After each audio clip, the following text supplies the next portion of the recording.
It's 7 o'clock. I'm going to go ahead and call the meeting to order and ask the city clerk to please call roll. Jim Benage. Here. Jeff Elshoff. Here. Jeff Hawes. Here. Betty Martine. Here. Justin Smith. Here. We have a quorum, Mayor. Wonderful. Thank you. And with all of our scheduled meetings, we will begin with a moment of silent prayer. If you'll bow your heads and join us in that, please.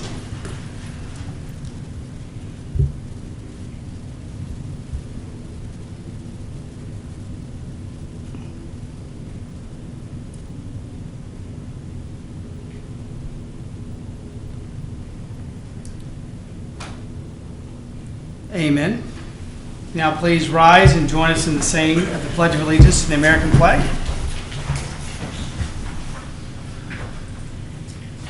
I pledge allegiance to the flag of the United States of America and to the republic for which it stands, one nation, under God, indivisible, with liberty and justice for all.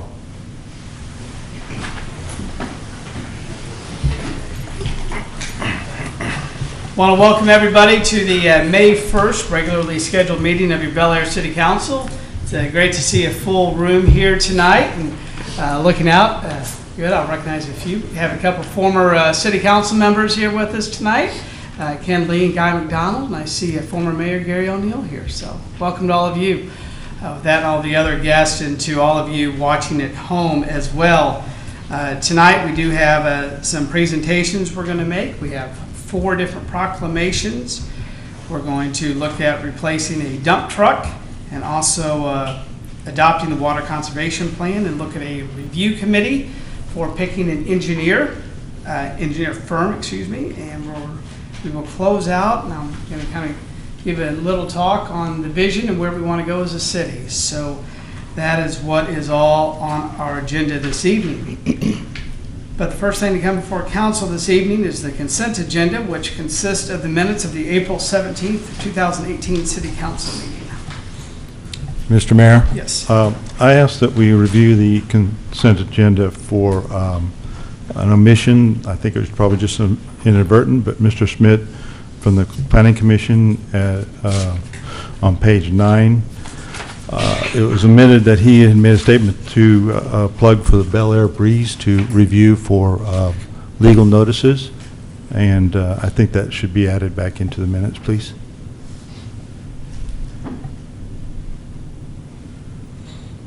That can be found at on the video at 65:12, I think. 65 minutes and 12 seconds. Yeah, page 9, you said? Yes, on page 9.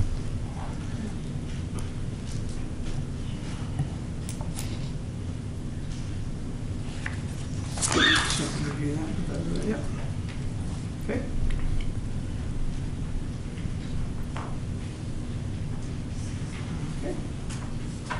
Any other questions or comments on the minutes of the April 17th meeting? Now I would entertain a motion to approve as amended.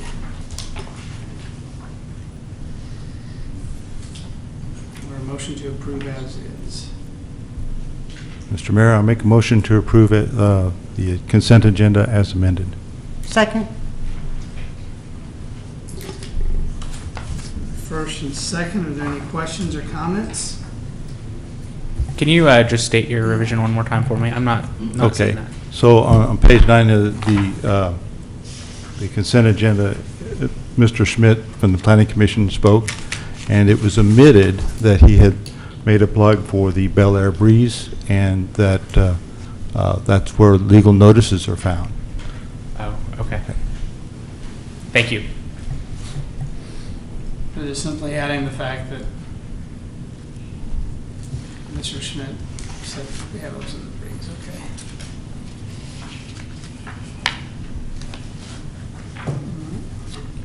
Do you have first and second? Any other questions or comments? Seeing none, call for the vote. All in favor say aye. Aye. Opposed?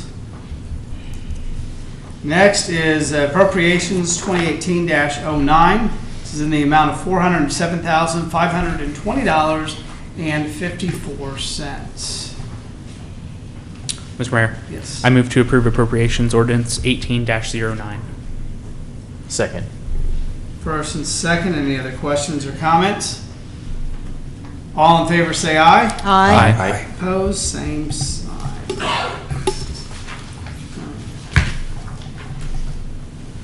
Moving on to city requested appearances. I want to point out that volunteers who serve on our various committees and boards are key to the success of the city. We have a number of people who have spent many years serving and would like to recognize those here this evening. We're seeing a number of changes on some of our committees. Tonight, we're going to present a plaque to actual two current council members, Jeff Hawes and Jeff Elsoff, who served on the Community Development Committee. Also present, I see Fred and Connie Kabala, who served on the Tree Board. So, before we get on to those who aren't here, let's do that. So, I'm going to ask first that Fred and Connie, if you'll come join me at the podium.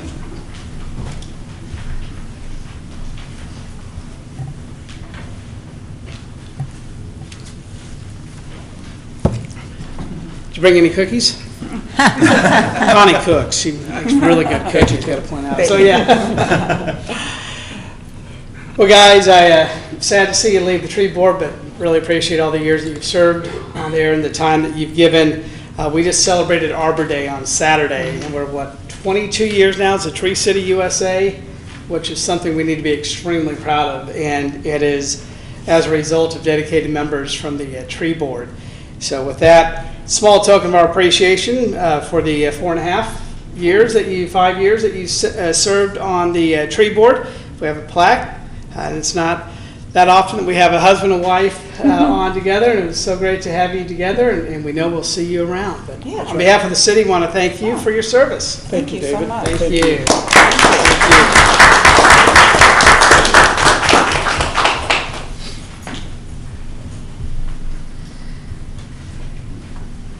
And just because I'm not going to make him get up and walk down there, but two members who,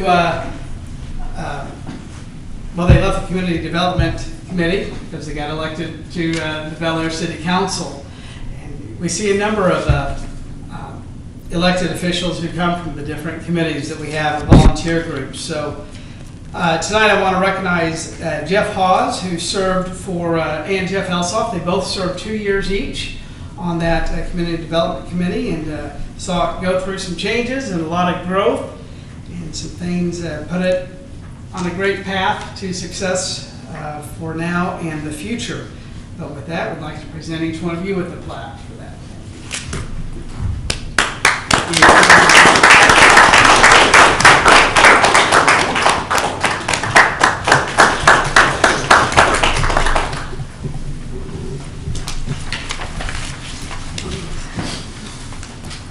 I do want to recognize a number of people who could not attend tonight who are going off of committees.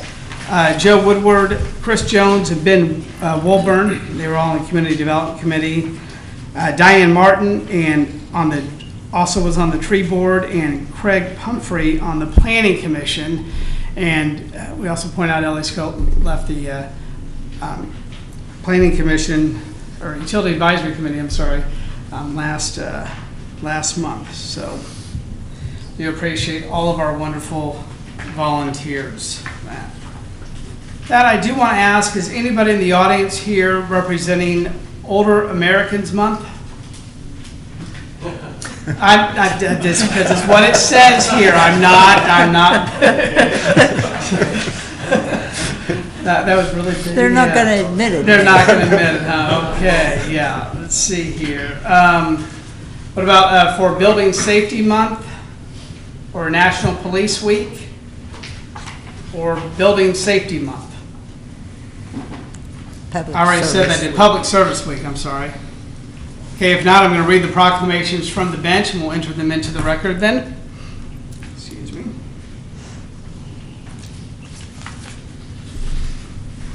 First, for National Police Week. To the citizens of Bel Aire, Kansas, greetings. Whereas the Congress and President of the United States have designated May 13th through the 19th as Peace Officers Week, and whereas there are approximately 900,000 law enforcement officers serving in communities across the United States including 14 sworn members of the Bel Aire Police Department. And whereas the members of the law enforcement agency of the City of Bel Aire play an essential role in safeguarding the rights and freedoms of the residents of the city. And whereas some 60,000 assaults against law enforcement officers are reported each year, resulting in approximately 16,000 injuries. And whereas since the first recorded death in 1792, more than 18,000 law enforcement officers in the United States have made the ultimate sacrifice and have been killed in the line of duty. Whereas the names of these dedicated public servants are engraved on the walls of the National Law Enforcement Officers Memorial, which was dedicated in 1991 in Washington, D.C. And whereas officers make the ultimate sacrifice every day while on patrol. Now therefore, I, David Austin, Mayor of the City of Bel Aire, do hereby proclaim May 15, 2018 as Police Officer Day in the City of Bel Aire, and I encourage our citizens to remember all of our police officers. Sat down.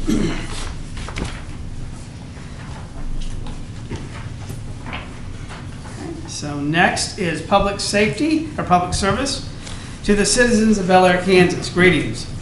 Whereas Americans are served every single day by public servants at the federal, state, county, and city levels. These unsung heroes do the work that keeps our nation working. Whereas public employees take not only jobs but oaths. Whereas many public servants, including military personnel, police officers, firefighters, border patrol officers, embassy employees, healthcare professionals, and others risk their lives each day in service to the people of the United States and around the world. Whereas public servants include teachers, doctors, and scientists, train conductors and astronauts, nurses and safety inspectors, laborers, computer technicians, and social workers, and countless other occupations. Day in and day out, they provide the diverse services demanded by the American people of their government with efficiency and integrity. And whereas without these public servants at every level, continually would be impossible in a democracy that regularly changes its leaders and elected officials. Therefore, I, Mayor David Austin of the City of Bel Aire, do hereby announce and proclaim to all citizens and set May 6th through 12th, 2018 as Public Service Recognition Week. All citizens are encouraged to recognize the accomplishments and contributions of government employees at all levels.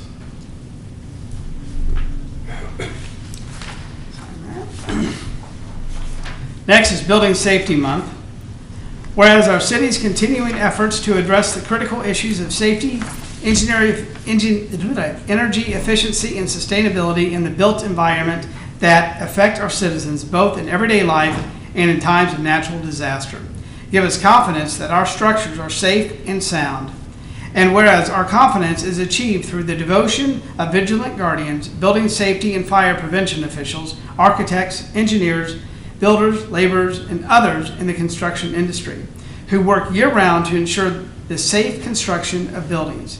And whereas these guardians, dedicated members of the International Code Council, develop and implement the highest quality codes to protect Americans in the buildings where we live, learn, work, worship, play. And whereas the international codes, the most widely adopted building safety, energy, and fire prevention codes in the nation, are used by most U.S. cities, counties, and states. These modern building codes also include safeguards to protect the public from natural disasters such as hurricanes, snowstorms, tornadoes, fires, and earthquakes. And whereas Building Safety Month is sponsored by the International Code Council and the International Code Council Foundation to remind the public about the critical role of our community's largely unknown guardians of public safety, our local code officials who assure us of safe, efficient, and livable buildings. Whereas code officials, partners in community safety and economic development, the theme for Building Safety Month 2017 encourages all Americans to raise awareness of the importance of building safety, green and sustainable building, pool, spa, and hot tub safety, and new technologies in the construction industry. Building Safety Month 2018 encourages appropriate steps everyone can take to ensure that the places where we live, learn, work, worship, and play are safe and sustainable, and recognize the countless lives have been saved due to the implementation of safety codes by local and state agencies. Whereas each year in observance of Building Safety Month, Americans are asked to consider projects to improve building safety and sustainability at home, and in their community, and to acknowledge the essential service provided to all of us by local and state building departments and federal agencies in protecting lives and property. Therefore, I, David Austin, Mayor, do hereby proclaim May as Building Safety Month in the city of Bel Air.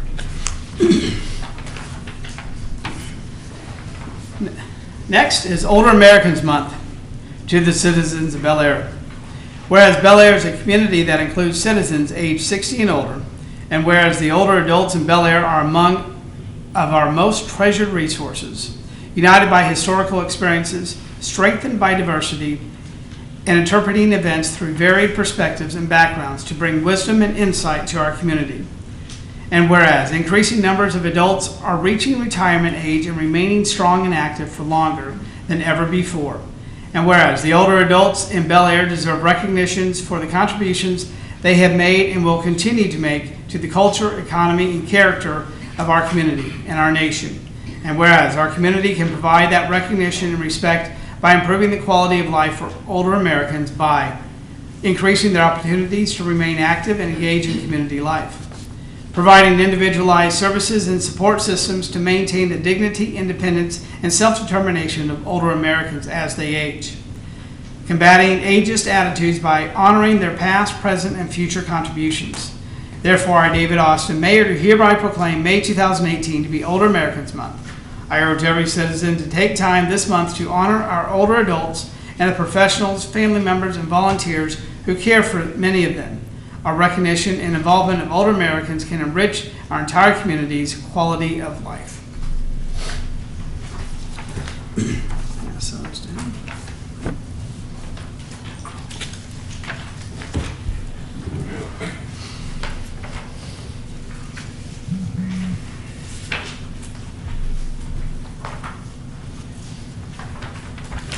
So now we'll move on to citizens' concerns. I have a request to speak from David Webster.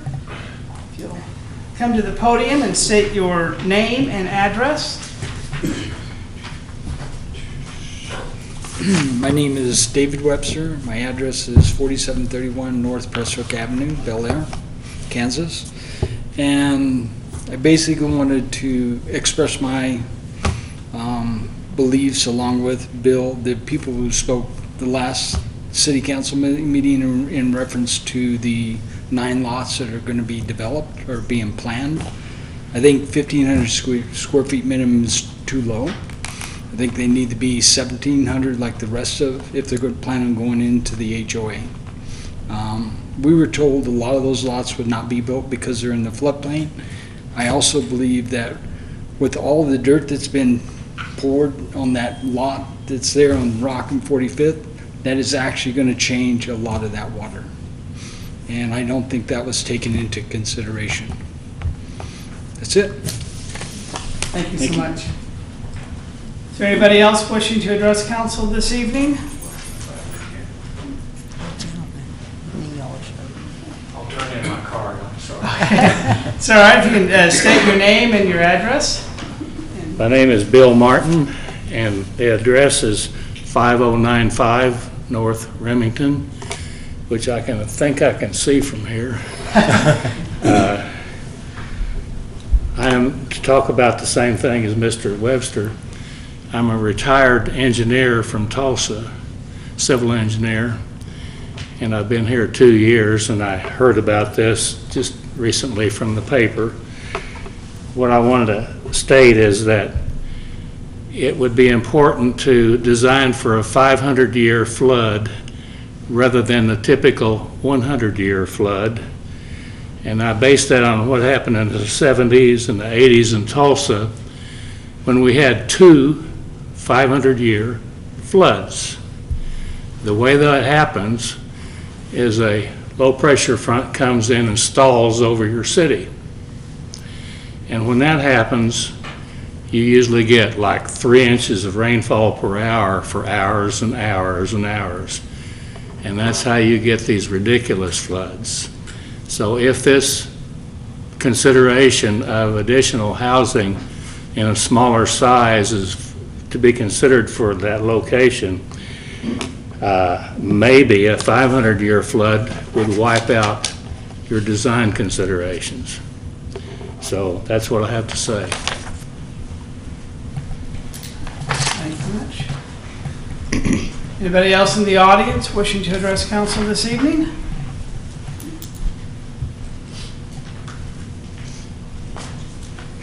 Hey guys, I'm Robert Abel. I live at 5152 North Brookstone. I'm here also to support Elk Creek in this concerns about smaller housing being built on those lots over there. We live over in the villas here, and the one thing I want to make sure that the city of Bel Aire is very concerned about, and they watch, is making sure that we're not becoming the fringe community of Wichita. We need to make sure that we're building good quality homes that are going to last here for a long time. You've got people that are putting a lot of money up here. You've got some very expensive homes, and I think when you start to looking at downsizing them to meet the needs or to fill the space up, I think you're making a big mistake. I think we got to look at the quality. Want to make sure we continue with that. Someday we're going to see development on North Rock Road continue, and we want to make sure that development is good quality stuff. And it's not going to become the end of the road where people move up there just to get out of Wichita and live. We got to make sure it's going to be quality, so it's for quality for all the people in this entire area. We have a lot of investment here. A lot of people putting money up here. My wife and I moved up here 2 years ago, thinking it was going to continue to grow the way it is. The developer that sold us the property didn't quite tell us exactly everything, so we're not real pleased with that. So we feel like we need you to protect us as citizens and make sure it goes the right direction. Thank you.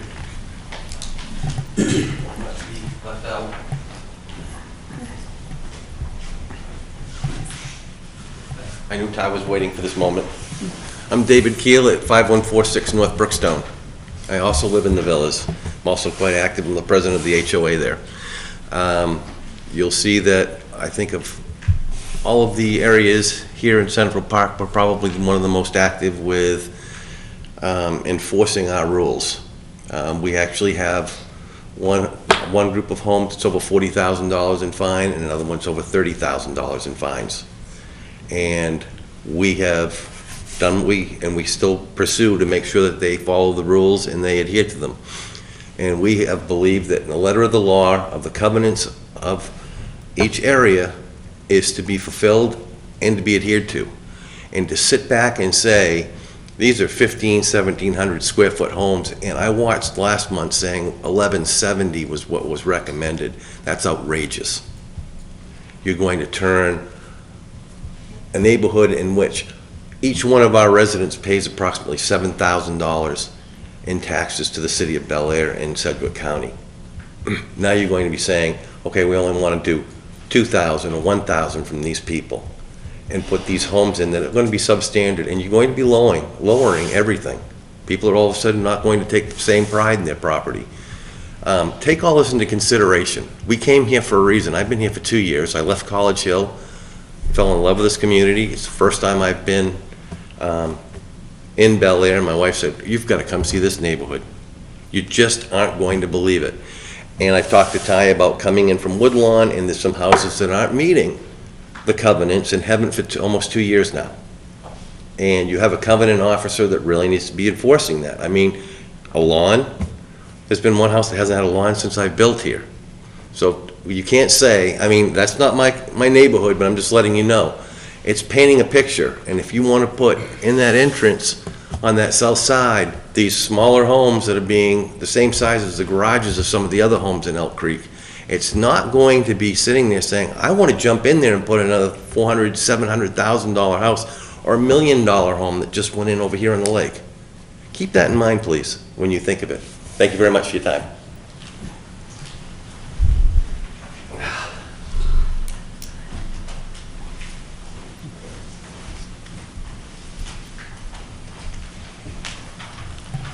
My name is Steve Meadows. I'm at 7948 East Caribou, and so I'm kind of across the pond from the lots in question. So on our back patio, we can see those lots, and we built our house 5 years ago, or started it 5 years ago, and you know, with the idea that we would have similar, similar houses built around us, and they'd be part of the HOA. The HOA covenants were in place and would be upheld. And just, it's very concerning that we're being considered to put smaller houses there when we built ours in the idea, with the idea that we'd be taken care of. So just want to add on the other concerns.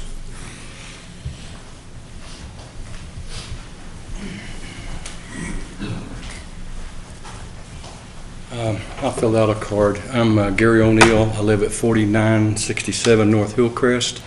I've lived here since 1987. I was unaware of what these gentlemen were speaking about tonight until I got was reading the breeze, and I saw in there about the lots, and I'm wholeheartedly agree with these gentlemen here. When I saw the 1,100 or 1,000 square foot homes, and then it changes to 1,500, in comparison to the other homes in the area, I thought that's not right. I agree 100%. And the covenants are the covenants that need to be enforced. And our zoning inspector, he needs, and whoever is helping him, they need to do these in a timely manner as well. Thank you.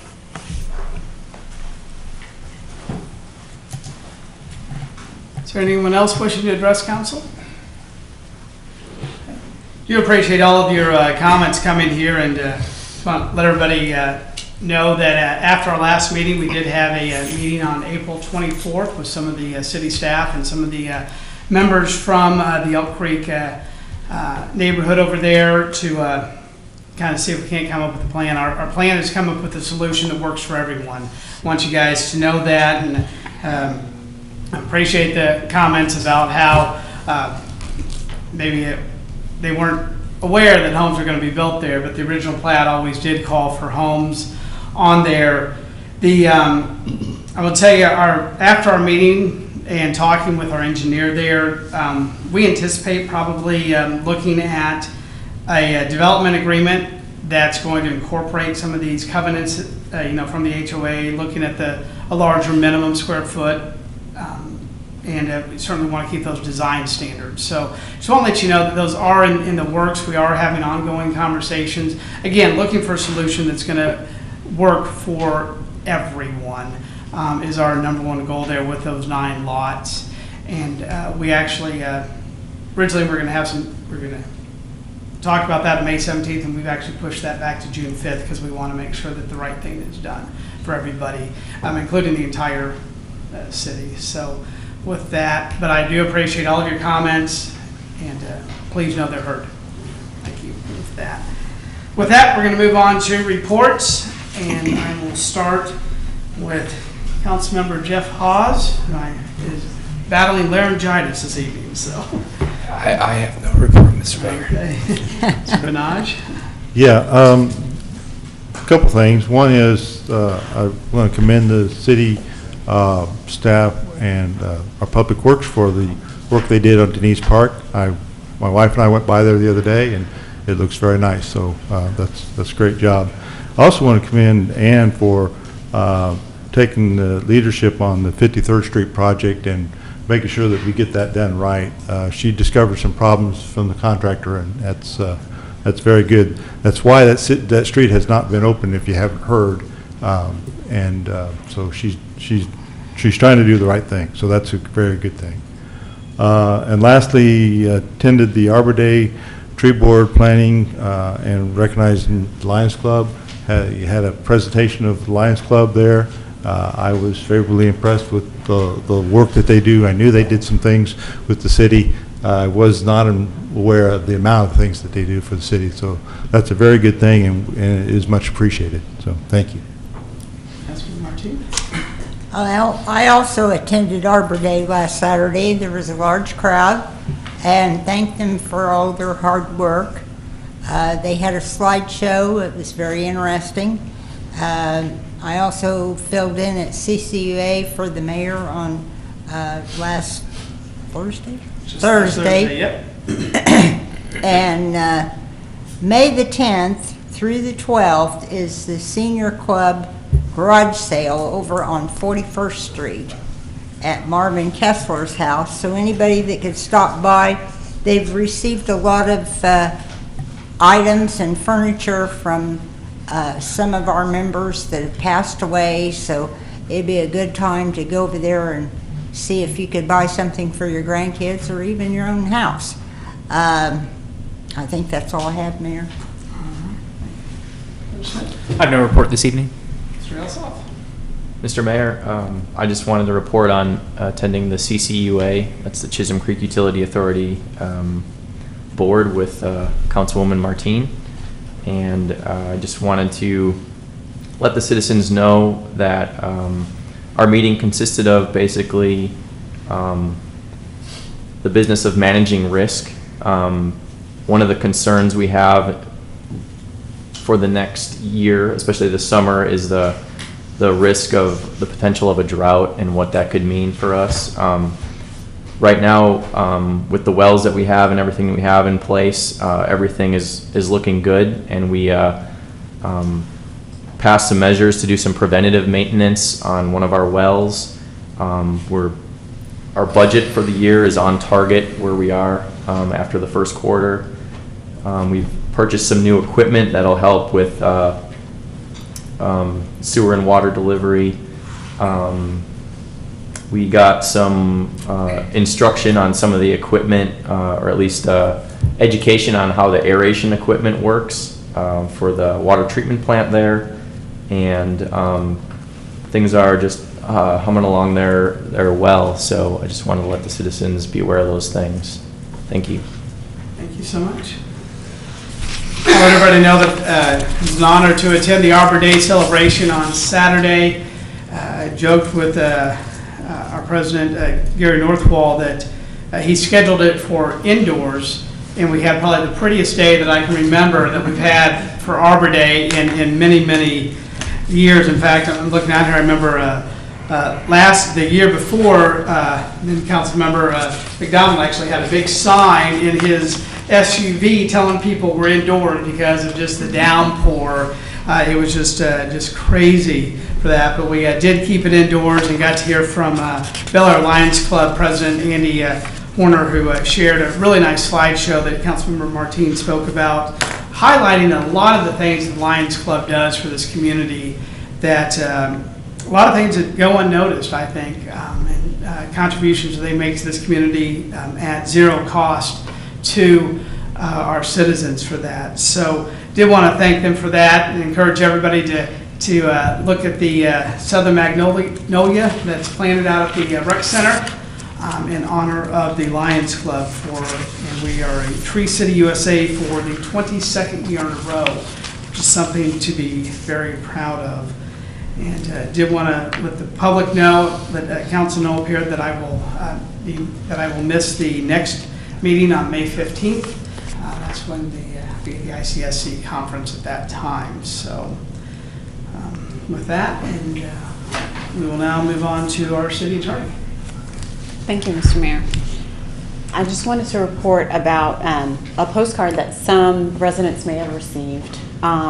Wichita sent out a postcard that may have, because some zip codes overlapped, may have gotten to some Bel Aire residents.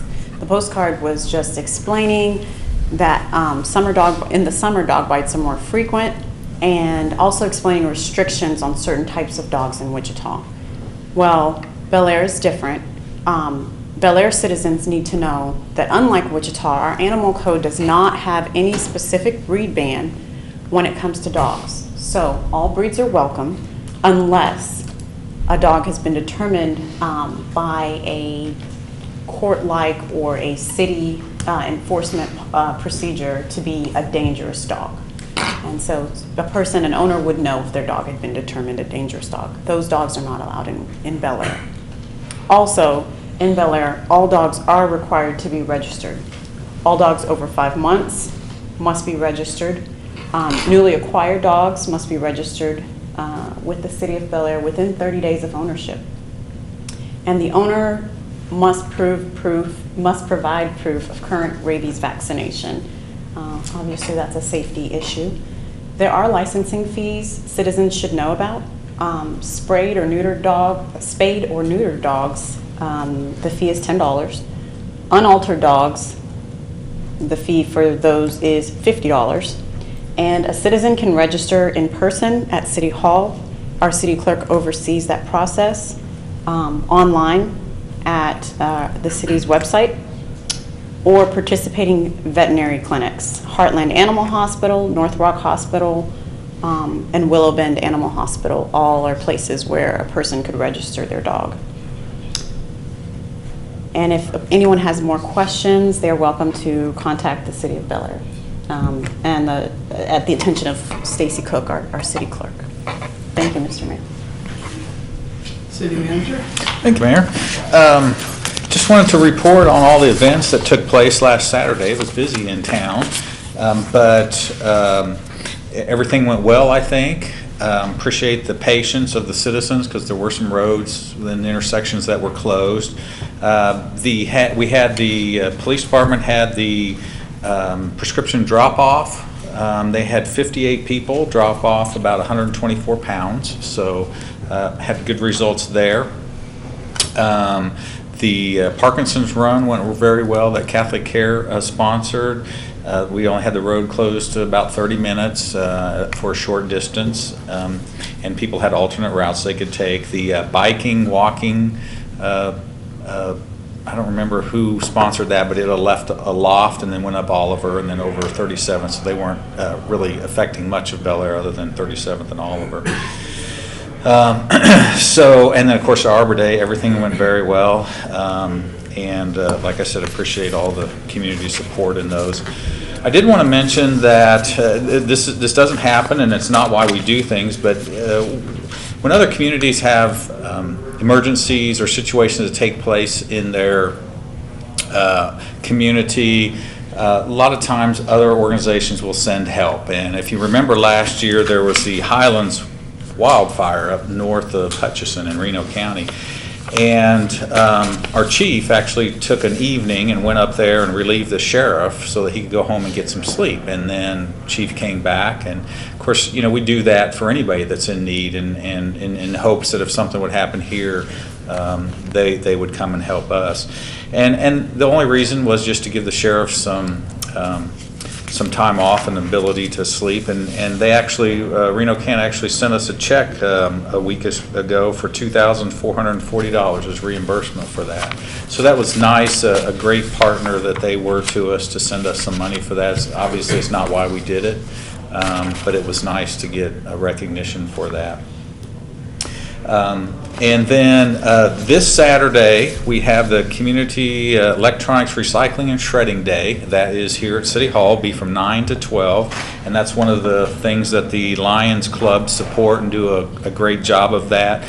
They've done it numerous years now, and so they've got it down to pat on how it runs. So people just drive through and drop off their electronics or their items that need to be shredded, and they take care of it. And it's a great service for our citizens. They do they accept like printers, scanners, microwaves, fax machines, TVs. Now if it's has a cathode ray tube, which is the older type of TV, there is $1 per diagonal inch. So if it's a 20-inch, there's $20 fee. But everything, flat screens are accepted. So that's coming up here at City Hall this Saturday, and then the following Saturday before our next meeting, which is May 12th, the brush side's open again, and from 9 to 1. So that's all I had, Mayor. Thank you very much. Now we're going to move into ordinances, resolutions, and final actions. First thing to come before council is consideration of replacing the 1999 dump truck. So Public Works has a 1999 International dump truck that was purchased, and they actually purchased it used from KDOT. Repair costs mount each year, and the truck is at the end of its useful life. Our Public Works Director solicited bids for the replacement, and Ann is here to discuss those bids. Ann Stevens, our city engineer.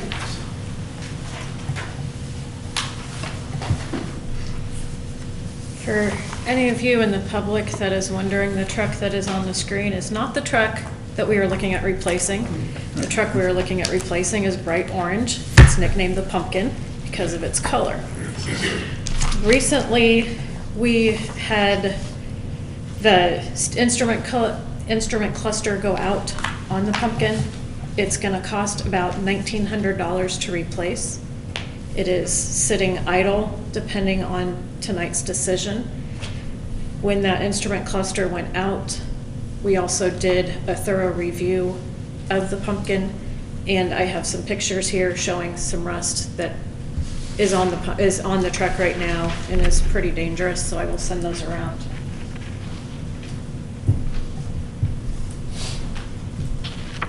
As the mayor mentioned, this truck was purchased some years ago. It was purchased used from KDOT. Some of these issues were present when the truck was purchased.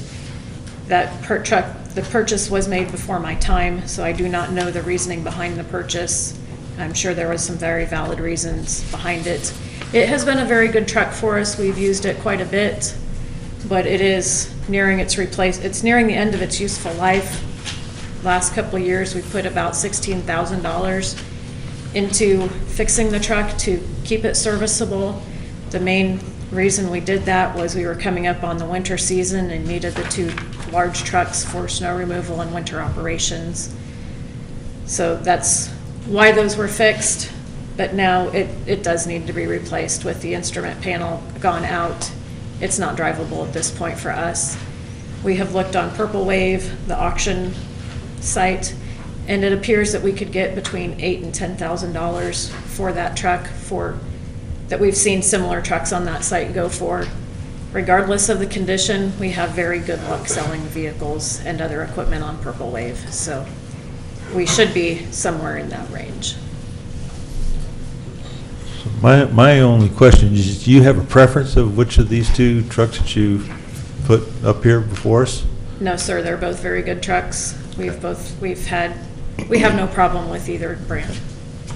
I certainly am in favor of replacing this truck. I want the city to have the tools necessary to be able to do what we need to do on the roads, and we shouldn't be fighting for our tools. They need to be operable. So, Mr. Mayor? Yeah. One question. Did we evaluate any options for purchasing a pre-owned truck, one that's maybe not brand new, that we wouldn't, take as much depreciation on right out of the gate? We did not. We looked at pre-owned trucks because of the issue that we had with this KDOT truck. So my question is $670. It's different between the two bids. It's very rare that we get bids that are, basically within dollars of each other here. Does one have a better warranty? Does one have better, I know Councilmember Benaj asked if you preferred one. I'm kind of following up on that. There's one that has some better perks. I know gas mileage isn't something you consider with dump trucks, but those types of things that you might speak to for one or the other? They're both very standard models. They're both very similar models. There really isn't a whole lot of difference between the two of them. So I can't speak exactly to the specifics on each of them, but my Assistant Public Works Director, Dave, who oversaw the submittal for bids, he indicated that they were identical trucks, and we would be happy with both of them, with either of them. And you would anticipate how long of a life? 20 to 30 years. 20 to 30, okay.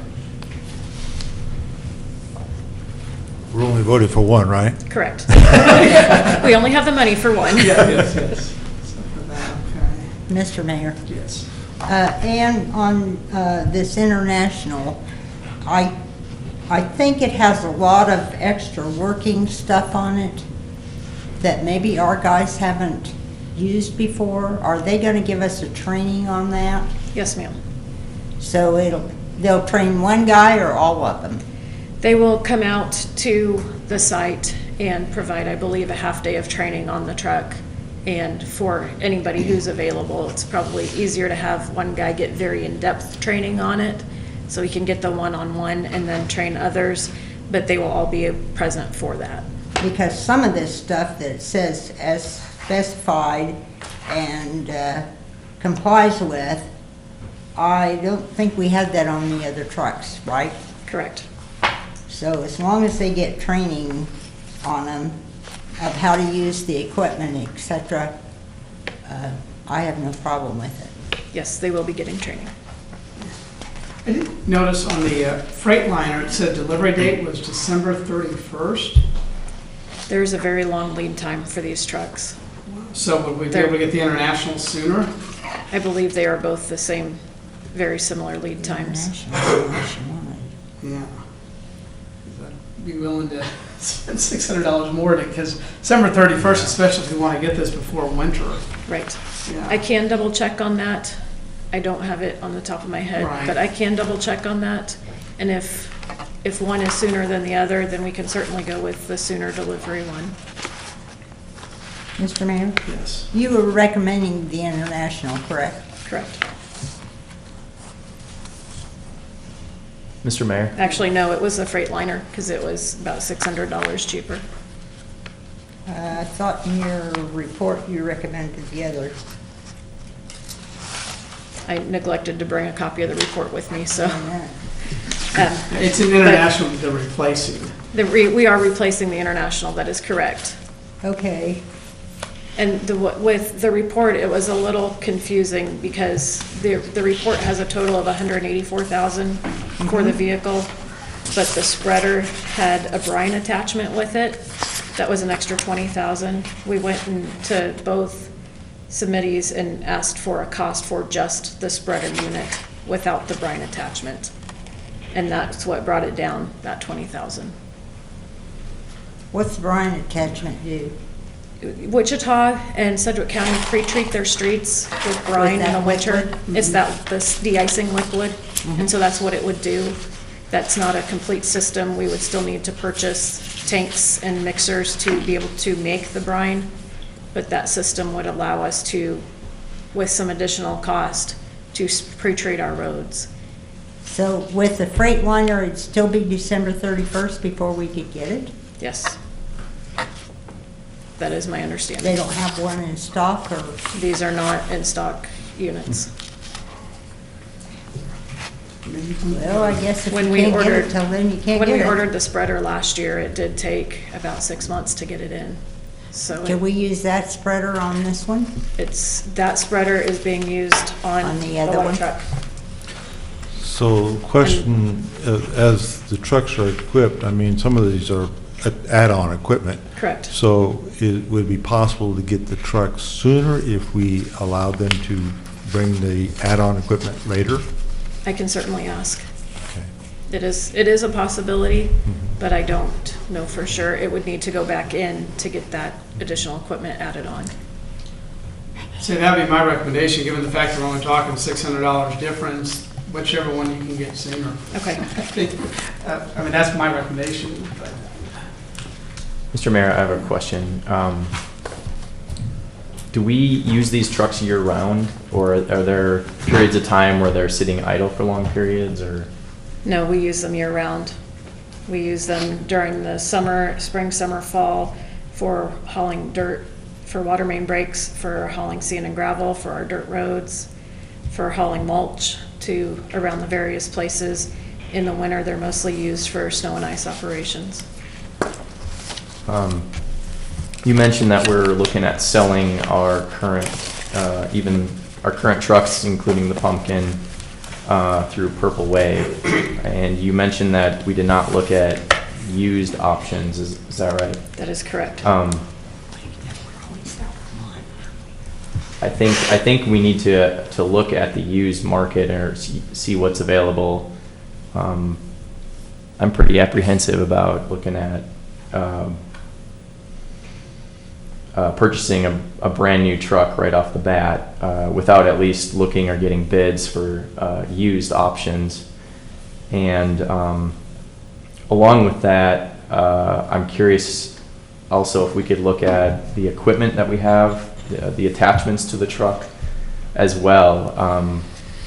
So with this current bid before us for the two trucks, all the equipment would be new, presumably, along Correct. with the truck, right? Yes.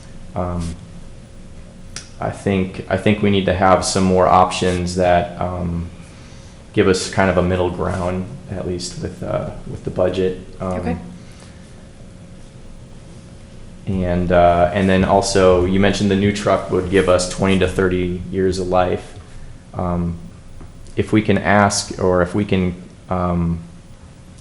do some more research on the used market, what might be available, and if that's less than 20 to 30 years life, what we estimate that might be reasonable. Sure.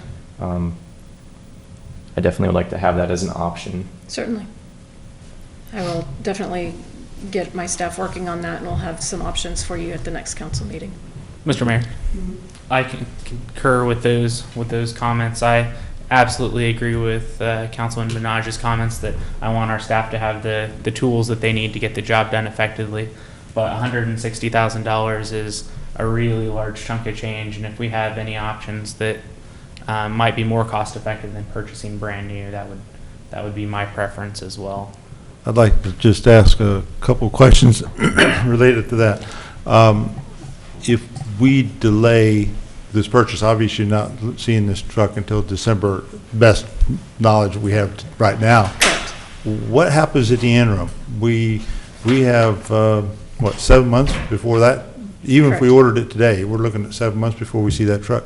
So how does the staff manage in the meantime with Public Works? How the To staff do- would to manage do what they need to do, is, yeah, we would use the one dump truck that we have, and it would just take us longer to do whatever we need to do. Okay. Because we would have to use that one truck to go back and forth. In some instances on water main breaks, we've had, used the two trucks. One would bring in sand to fill up the hole, and one would take the dirt away to dispose of it. So it would just take us longer to get certain things accomplished. We have some smaller utility pickups that could be used as well, but they're not as convenient or as easy because they don't have the dumping capabilities. But we can certainly limp by. When the pumpkin's been in the shop for the various repairs, Right. we've been able to limp by. The main concern is the snow and ice removal in the winter. Okay, so we would park the pumpkin until, or sell it right away if we pursued this? Correct. Even though we're looking at a 6-month delay or 7-month delay before we see it? Correct. Okay, In my opinion, fixing it is, we're just dumping money into a lost cause. yeah. So, And I appreciate you letting us know that you got thrown the money.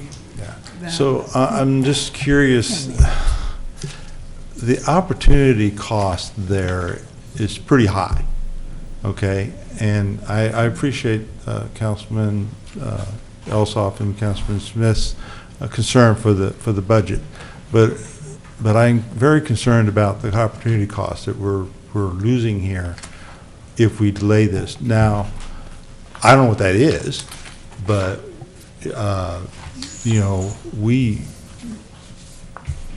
it could be that's $50,000 or $100,000 that we just won't be able to account for, that we're missing.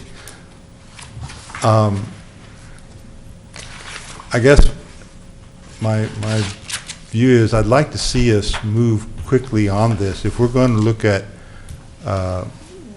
used vehicles and that kind of thing, that we move quickly on that, and let's try to get a decision within either the next council meeting or the one immediately after that, so we can get this going. Because it's my concern that our public works people can't get their job done. And as everybody here knows, we need our roads fixed. And this is going to be a big piece of getting that done, okay? So. Mr. Mayor, Yes. I might ask, if we were to spend the $1,900 and repair the instrument cluster, would that make the truck serviceable through this winter season until a new truck were available to be purchased? No. I can't answer that. It's going to make it serviceable for a period of time. How long of a period of time, I don't know. But that's You've the seen from only the item picture- that's keeping it from being That's the usable only right item now. at this time that is keeping it from being usable. And yeah. For now. So So- we put $16,000 into it in the past 2 years, so I can't see into the future what's gonna Sure. break, but it certainly would keep it serviceable for the time being. Because I agree with Councilman Benaj's comments. I'm concerned about our roads being able to be cleared, even this winter. And even if we buy the brand new truck, that's at risk. And so it may very well be worth the $1,900 to get the pumpkin back in service for one more winter, if there's a chance that would do that. Yeah. Mr. Mayor, and where does this money come from, the 164,307? It will come. We've got the money? Yes, we have the money in the equipment reserve fund. Okay, for my past experience, guys, every time we've bought something used, we get stung. The pumpkin truck was one, the van from Purple Wave was another one. We had to have work done on it, I think $3,000 on the city van after we purchased it. And I think that if we have the money and we're getting ready to go into the budget, we can always put more back into the equipment reserve for next year. And they have some money in their budget now to go along with this 164, correct? Or is it all coming out of? It's 100% of that is coming out of the equipment reserve fund. There's, I believe, about $220,000 in the equipment reserve fund. 120 was budgeted for this truck. But so we are going over the budgeted amount. We had inadvertently left off the equipment, the spreader and the plow, which is what the difference was in that original estimate. I personally feel that if the guys want a new truck and they get training on it and it's taken care of like the white one has been, because we purchased that new and we haven't had that many repairs and stuff on it, have we? Not that I know of. Yeah.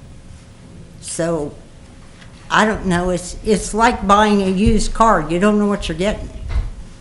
And like the pumpkin truck or whatever you call it, we've had it for 2-3 years. It was purchased before I got here, and this will be my second year. So we've had it for at least 3 to 4 years. And we got it from the... And we bought it used. Yeah. We bought it used, and it From was KDOT. already... It was already pretty beat up. I know we will Yeah, not look at a any piece of more junk as vehicles far from as I'm KDOT because of our concerned. experience with this. But I'm thinking of the safety of the maintenance guys too. If we send them out in this old truck and like the window is held up with tape, there's a hole in the bed. The cab frame under the passenger side door. I mean, I wouldn't even drive this thing. I couldn't drive it anyway, I'm a girl. But my opinion is if we've got the money and they're really getting ready to do the budget, that I would just soon go for a new one, because those guys work hard out on those streets. They go by 4 o'clock in the morning when there's snow on Woodlawn and ice. Of course, I get my driveway shut, but that's their job.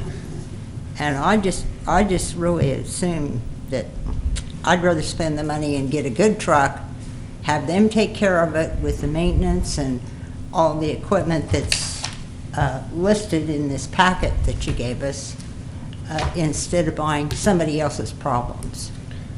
Thank you, Mayor. Mr. Mayor, forgive me, but I feel like on a piece of equipment like this, something that we're getting used, the fear of mine is there's a reason why it's being sold by whatever entity is using it. Either it's past their service life or something of that concern. I know Councilman Smith said something about taking a hit right off the bat on a new one, but it's a little different than what a new car, like if you went to a lot and bought a new car, you drive off the lot, it's worth 30% less. I mean, if we're taking this and we're, doing your standard deduction each year, and you make it last for 30 years, we know the maintenance from day one. We know, how it's being used from day one, where, like the KDOT truck, the KDOT, they drive all over the state, they're putting on major miles. I don't think they're taking care of the equipment the way that we would. So I would be more in favor of purchasing the new vehicle, knowing that it would be a better truck for longer. Mr. Mayor? Yes. One more question, this time for the city manager. This purchase of $160,000 would exceed the $120,000 out of the equipment reserve fund that had previously been kind of planned. what other upcoming items did we have planned that would come out of the equipment reserve fund that would impact this? I think that was the only expenditure we had set for this year, was the truck. And that fund isn't designed to fund any of next year's equipment expenses either? Yes, there'll be, there'll be, as Councilmember Martin said, we're looking at the 19 budget, so we'll hopefully put some money back into that. That will help fund what's scheduled to be replaced next year. So whatever's not spent this year, the carryover will go into the next year's. But we don't specifically have any ideas of the things that we're needing next year that might be impacted by this yet? I do, I know, actually we'll get into that at our workshop to start looking at. But yes, we've got a 5-year capital plan, improvement plan. I'm just trying to understand, this is more than planned, so what are the impacts of that going to be? Yeah, so I know, I don't know exactly what they are, but I know we've got equipment replacements set for the next 5 years. And I can speak a little bit to that, and I wish I could remember that too, but that was something we came up with a couple of years ago, was kind of that 5-year plan that really shows the life expectancy of equipment so that we know what's budgeted and what's needed, and then we have our reserves for cases like this, where I appreciate your honesty about inadvertently leaving off some of the equipment that's needed. And I'll just echo a lot of what Councilmember Hawes said. Yeah, there's a reason why these trucks, if they're used, are being sold used, and do not want to speak ill at all of another entity, but I also know that entity, has a policy. They get rid of things at a certain age, so the maintenance and care is not given to those to that equipment with the recurring fund that they have. And just look at the fact that we bought this truck used 2 to 3 years ago and spent quite a bit of money on it. Here we are now, just 3.5 years later, needing to replace it, and we pretty much have Band-Aid and duct taped it literally the last 3 years since buying it used. So it's something to consider, and do appreciate the fact that we have the forecast, and when it comes budgeting, we'll know what equipment is needed, which is why this is put in for this budget, and we'll know for the future years as well when we do our next budget. Mr. Mayor, I have a question. Yes. And do we have any expectation as far as if we were to do research into the used truck market, is that something we expect we could find some options by next council meeting, or was that something that might require longer? We will do our best. We will look at and see what we can find by the next council meeting. I don't know what the market is. I would suspect that there is probably used KDOT vehicles, Wichita vehicles, etc. But if they are in reasonable driving distance, I can send my staff out to take a look at the vehicle, open the hood, look at everything that they can to make sure that it's in decent condition before I would even present it to you. I don't want to go through another situation with this pumpkin. Absolutely. I am definitely sensitive to the fact that we don't want to have inferior or falling apart equipment like the pumpkin currently is. And when I mentioned about looking at used, I guess in my mind I'm thinking something that's more along the line of lightly used, or maybe something that's not 2019 model, but something within 3 to 5 years old. Sure. I don't know what the options are, but I'd like us to at least find out and see if there are options there. Certainly. So I definitely, we don't have to scrape the bottom of the barrel here. We have the money set aside for it, but I just want to make sure we have as many options as possible on the table before we make a decision. Thank you. I'll tell you right now, looking on Purple Wave, first of all, there's not that many dump trucks available. The newest one that I'm finding is, that's 3,500, but see, there's a 2000, it's in St. Anne, Missouri. There's a 1994 that's in Oklahoma. Here's a 1997 that's in Hereford, Texas. I'm just not, here's a 2005 but the current bid's at $775, so I'm real leery if there's something. Yeah, I maybe. think so. But here we're going. There's a 2002 available from the Missouri Department of Transportation. It's just a quick, obviously cursory, not enough research for us to do that, but going through kind of what is available as far as years and age and everything. Mr. Mayor? Yes. Well, I feel we could do as Jeff suggested and look for this stuff, but I'm still going to stick to my argument that we went with Purple Wave, we went with KDOT, and each time we got stung. And I just don't think that we should put the Public Works Department in jeopardy by, with something like this, that you gave us these pictures. I wouldn't even drive that thing. And to find something used, it's like the mayor's looking on his little dealie there. It's going to cost us. We're going to have to repair it and fix it. And they're getting rid of it for some reason. I mean, it's not like going out and buying a used car because you have a guarantee there. These people don't guarantee this stuff, do they? If they're selling it on Purple Wave, it's sold as is. Well, I can KDOT certainly call the three didn't dealers that guarantee we the sent. pumpkin either, did they? Correct. Yeah. And the equipment too. so- And the equipment either. Mr. Mayor? Yes. I'd really like us to just take one council meeting and look at the used options, and if we can maybe even understand a little bit more specifically the implications of going the 40,000 over what we planned out of the equipment reserve fund, I think that would be helpful as well. And so I move that we table this until our next council meeting. A second.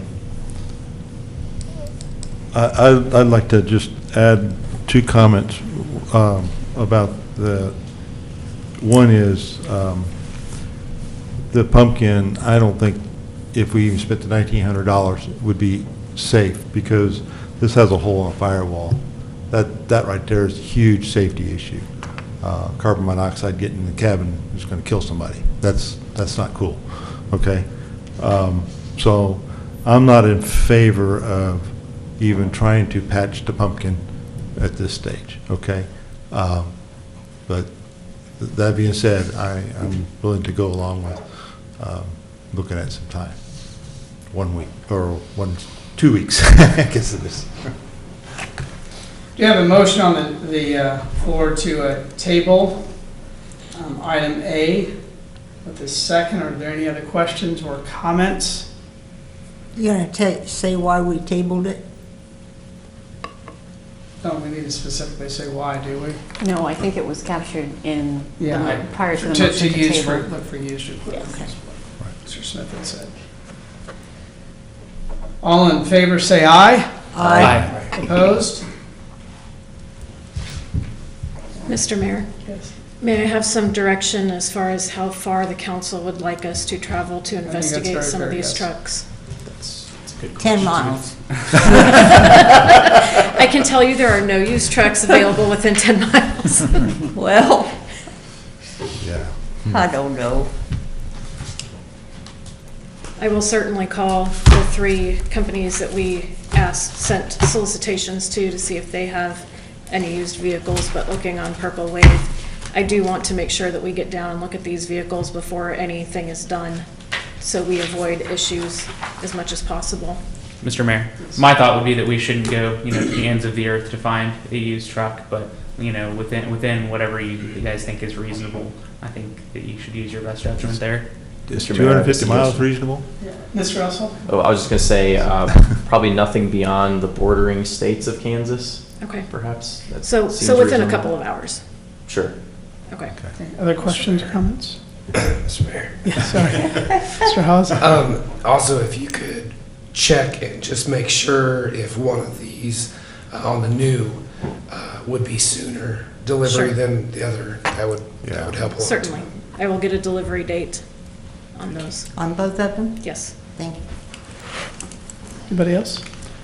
Well, just reiterate the option of not having the equipment on all of it that you're not going to need till the winter anyway, so. Correct. Right. Okay. Yep, we will look at those. I mean, you will need it, but you don't need it. Eventually, yes. Today. All right. Thank you for being here. So we'll move on to item B, which is the Bel Aire Water Conservation Plan. We heard Councilmember Elsoff speak earlier about looking at what to do when we have a drought. So as the water supplier for residential and commercial customers in Bel Aire, it is imperative that we plan for numerous types of emergencies. City staff and the Utility Advisory Committee, they work every single year to review and update this plan. Ann is here at the end to answer any questions or discuss the plans. This is something that we do, like I said, every single year, and it's flows down kind of from the state level so that we are in compliance with that and have a water conservation plan in place. I know all of you have been able to read it as well in your packet. Let's see if you had any questions on that. Mr. Mayor? Yes. I make a motion to adopt the 2018 City of Bel Aire Municipal Water Conservation Plan as presented and authorize the mayor to sign. A second. Any other questions or comments? All in favor say aye. Aye. Opposed, same sign. Okay, item C is the Woodlawn Expansion Engineering Selection Committee. As we are moving forward on the Woodlawn expansion, this is for the project from 37th to 45th Street. KDOT requires at least 5 engineering firms be asked to submit qualifications for design engineering, and solicited RFQs from 7 firms and asked that they all be submitted to us by the end of May. KDOT then requires a review committee of 3 to 5 members to review it, to review the qualifications, conduct interviews, and then recommend their top picks to the council. Tonight, I am recommending that our city manager and city engineer be members. David Floyd, who is on our planning commission, has also agreed to serve on that. And I think we would have room for 1, but no more than 2 council members to sit on this review committee for tonight. I'm certainly looking at an engineer down here.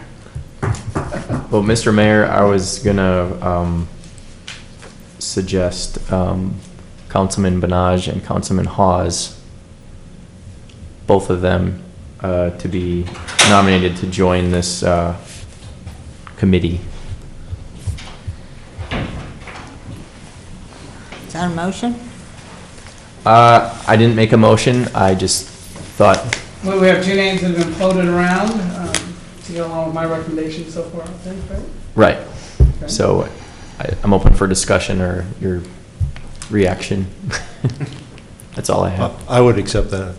Thank you. Councilmember Hawes? I can't say no. Well, Mr. Mayor, I motion to appoint Ty Lasher, city manager, Ann Stevens, city engineer, David Floyd, planning commission member, Councilman Benaj, and Councilman Hawes to be the Woodlawn Expansion Engineering Firm Selection Committee. Second? First and second, questions or comments? All in favor say aye. Aye. Opposed? Okay. Move to discussion and future issues. Before I get to laying out kind of what I think the vision should be that we'll talk about at our next workshop, I do want to remind council members, I've received them from 2 members, but if you have a review or comment for the review for our city attorney or city manager would like to conduct those reviews in mid-May for that. So if you could get those to me in the next week, I would appreciate that.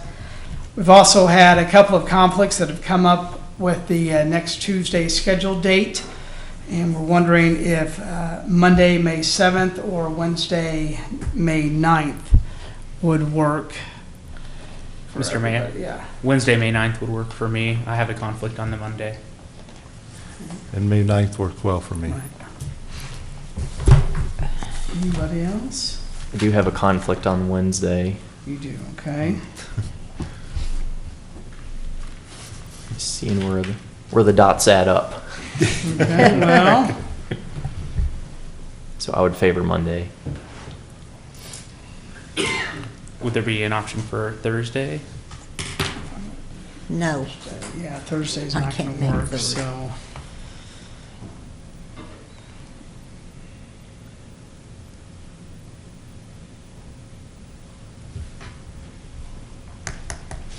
What in the night can you go, Ty? I can do any night but Tuesday. If no one else has a conflict on Wednesday and I'm the only one, I can amend my schedule and I will agree to go Wednesday. You don't have a problem amending it? That's not gonna put you up too much to, No, we can make it work. Is that the 9th? yeah, if you're willing to do that, does the 9th work for everybody? May the 9th. Is 6:30? Yeah. Thank you, Councilman Isler, for making that accommodation. Jeff, would the start time, would that help any? If we could Start earlier, would that help you? No, it wouldn't. So whatever you want to do for start time is fine. Thank you. You guys I want to do appreciate it. 6 o'clock or 6, you want to do 6? Then we'll start our budget and hopefully have some discussion on vision and everything. 6:30 is fine. They get them home in time to eat. Okay, we'll do that then. So. I don't want to stay all night, though. So, every year, Mr. Mayor, are you getting ready to talk about, going to another subject? yes. Okay, so I would like to request that we add to the workshop one agenda item, if we could.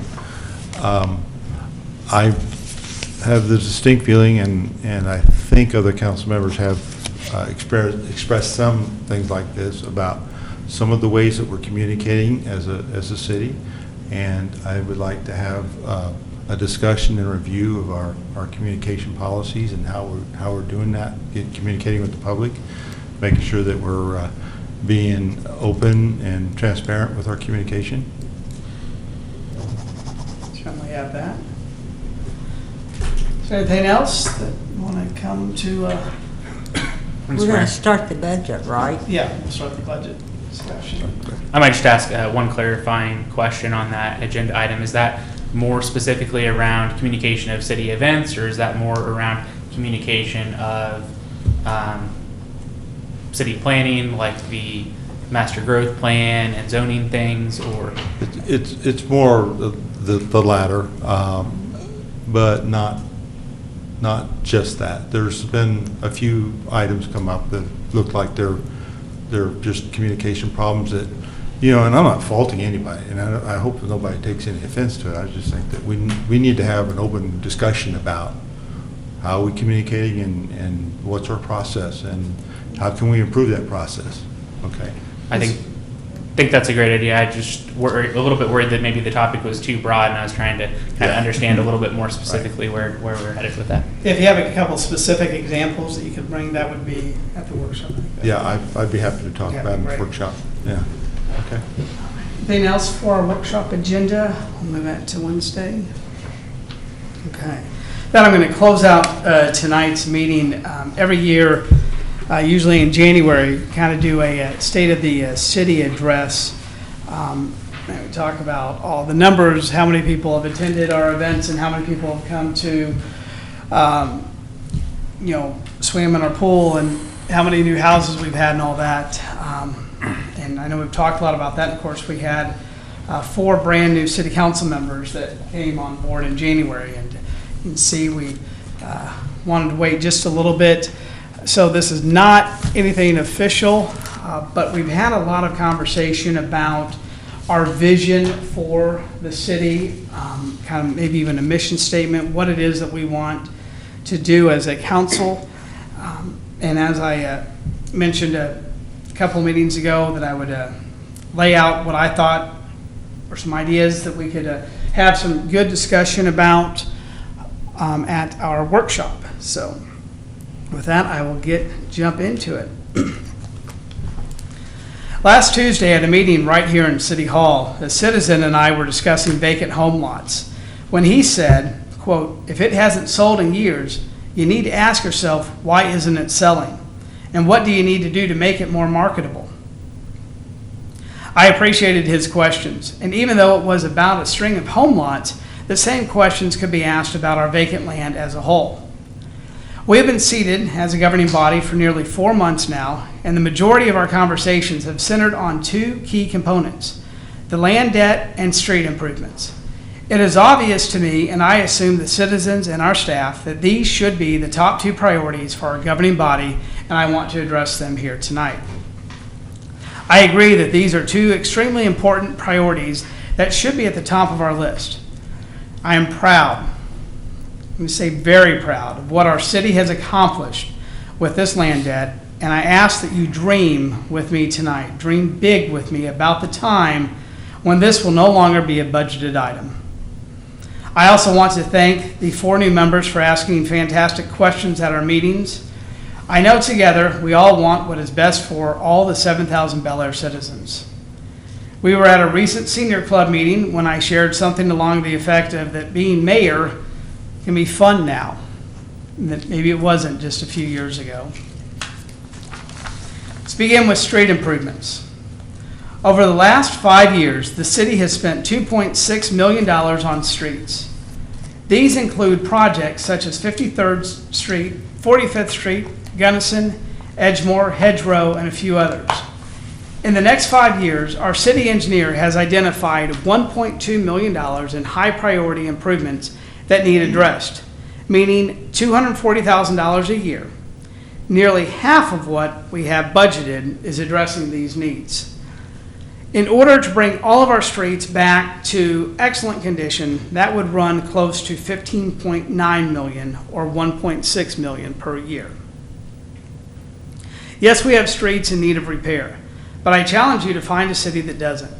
In fact, our roads are in much better shape, actually, than many other surrounding areas. Streets cost a lot, and maintenance is imperative. Every community has put these off a bit, and those are municipalities that aren't spending 50% of their budget on debt payments. Our goal is to address these high-priority streets in the next 5 to 7 years. Surveys suggest that citizens are willing to pay for improved streets. Do we want to continue with this maintenance plan, or do we want to accelerate this plan with actual increased improvements? If so, how much and how do we pay for it?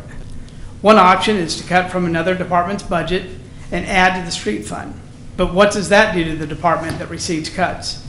And how does it affect services to our citizens in our community? Is an additional street repair worth the cut? These are questions that I ask that you consider. We also have the no-cost option of taking a small percentage with a sunset clause attached sales tax increase to the citizens in the November election and let them give us direction as a collective unit. This would allow the citizens of Bel Aire to decide. There are definitely pros and cons to be considered. Excuse me.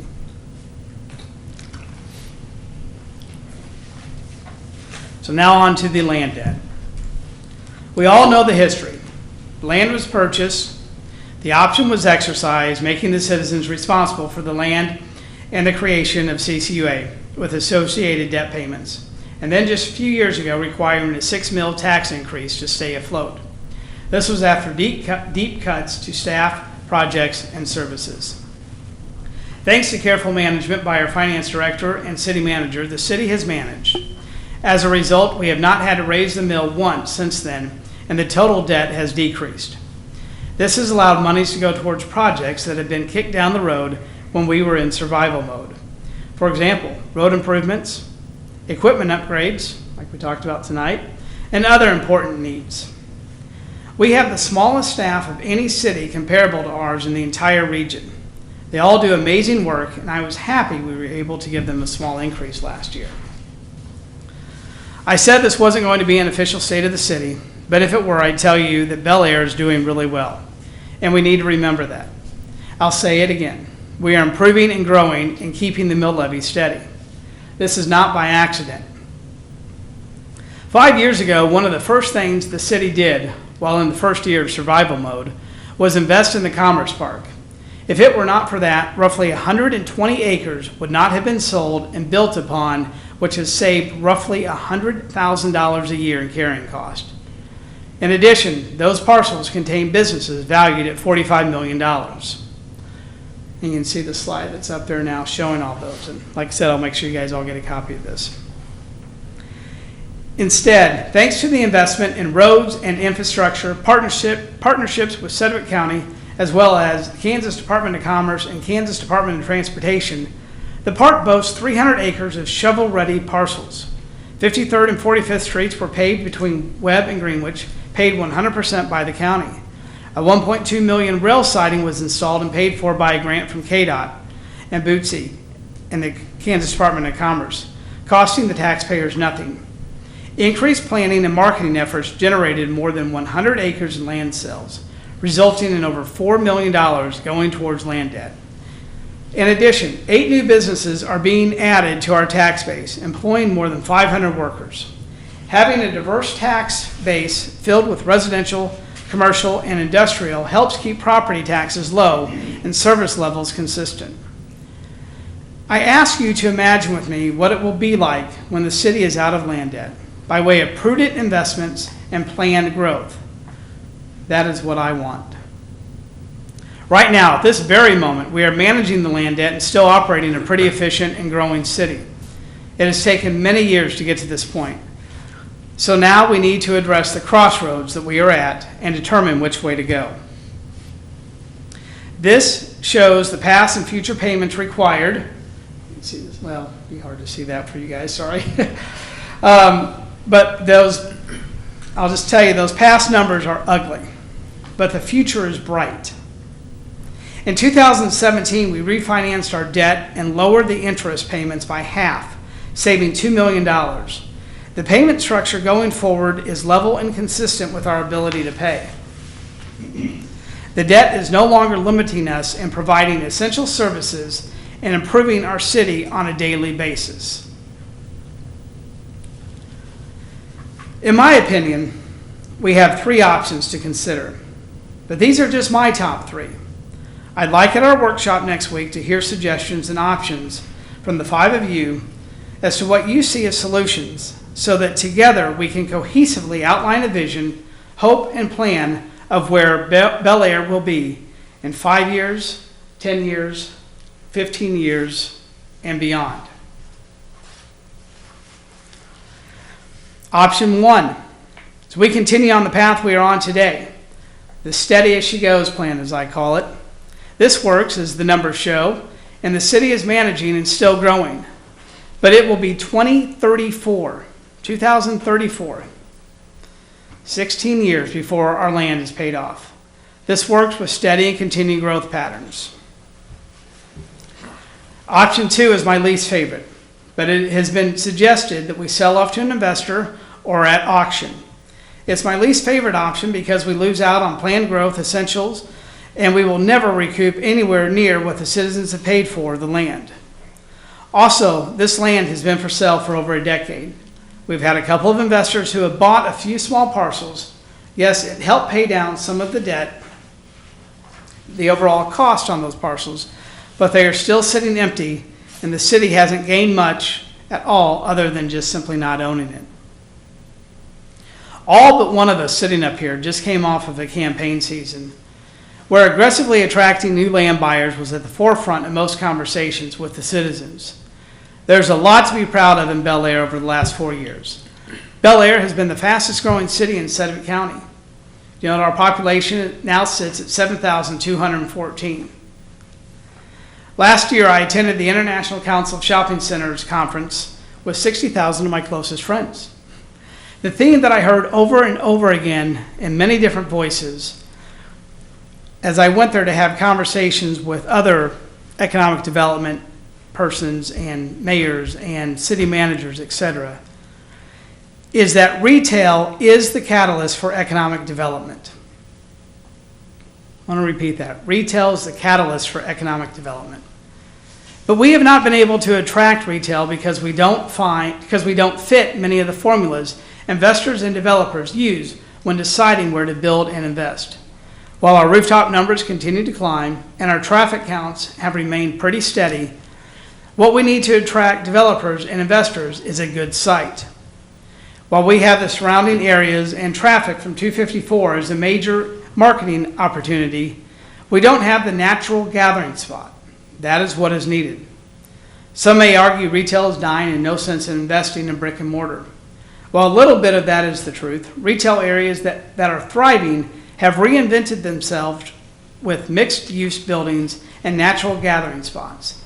This is the future, and we in Bel Aire, I feel, are in the right place at the right time to take full advantage of this changing market. This brings me to option 3. Invest in a master park. Yes, I said the word invest. Why a master park? The land across from us, just north of City Hall, has cost you and I and every single taxpayer in this city $1.3 million over the past 10 years. Right now, specials are costing us $132,000 a year. That's 3 mills. I don't think it takes a rocket scientist to conclude chances are very slim that something will be built on those 24 acres in the next 10 years until the specials are paid for.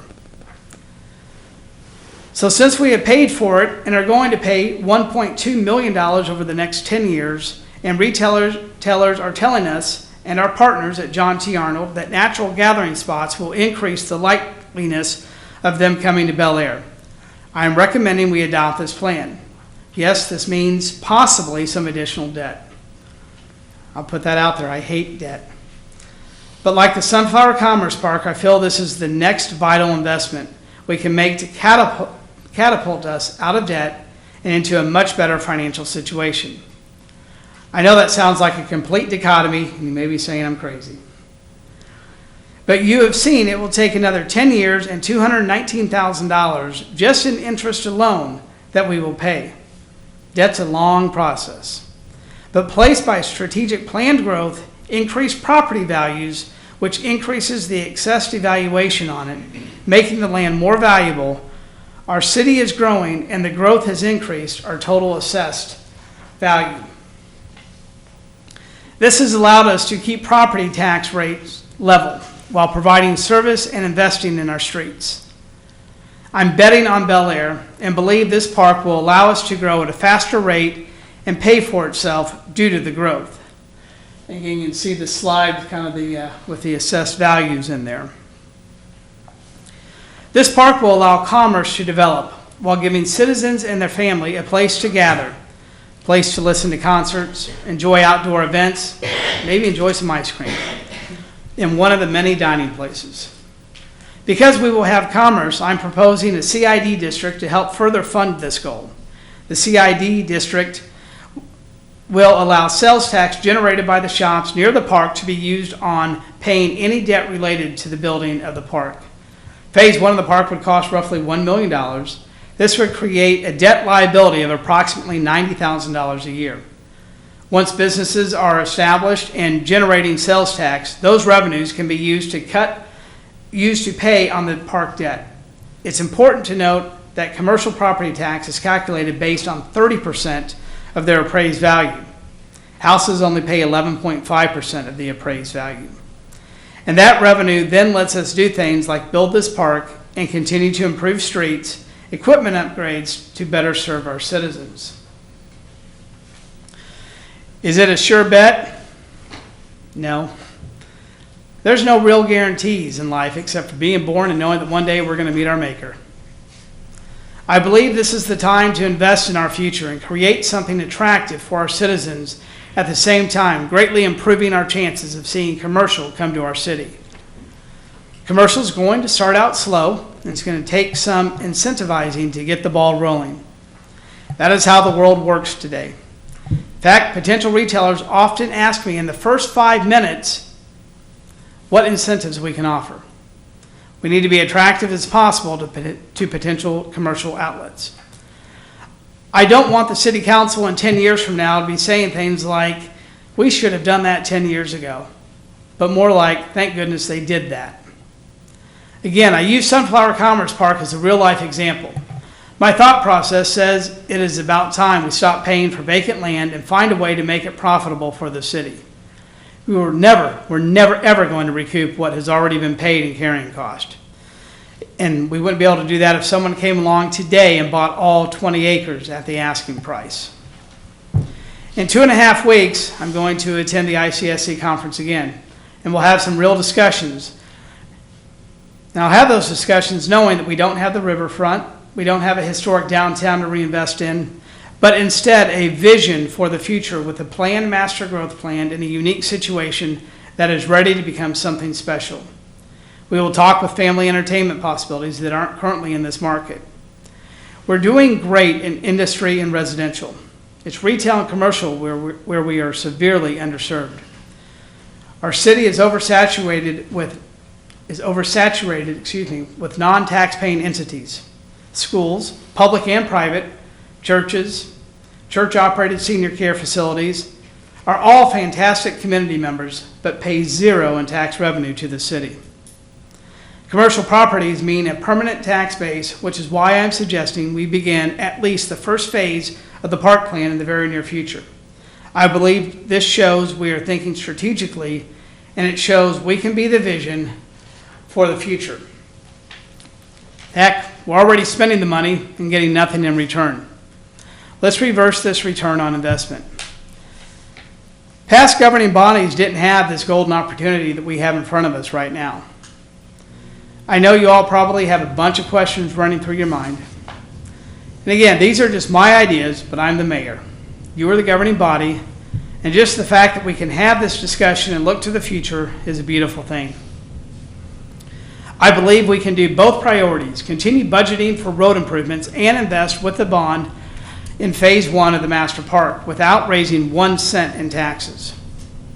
We've sat on this land for 10 years. You've seen the carrying cost. You know it consumes nearly 50% of our overall budget. Holding it is not increasing the value one bit. Putting $1 million towards a park now could mean the land will be worth $2 million in a short time. The investment will attract buyers at a quicker rate to the surrounding lots for future growth, and a CID which is paid back to the city over 22 years and will help cover the cost of bonding this project. We will also look for business sponsorships and other avenues, such as a brick garden, to help pay for some of these costs. But we won't have enough to cover the full cost. It will be an investment made by the city. But I believe this investment leads to a much better city financial situation. Thank you for letting me take extra time at the end of our meeting tonight to lay out my vision and the options I see available to us. Yes, there are pros and cons to everything discussed tonight, and I look forward to our workshop next week. Thank you. Again, I will make sure that that is emailed to all of you, and maybe you can see the slides that would have made that a little better. But anyway, you can have that for when we come to our workshop again, which will be at 6:30 on Wednesday. With that, I have no need for an executive session. Anybody else? Mr. Mayor? Yes. Make a motion to adjourn. Second. Okay, and we have 2 seconds. All those in favor say aye. Aye. Opposed, same sign. We are adjourned at 8:38.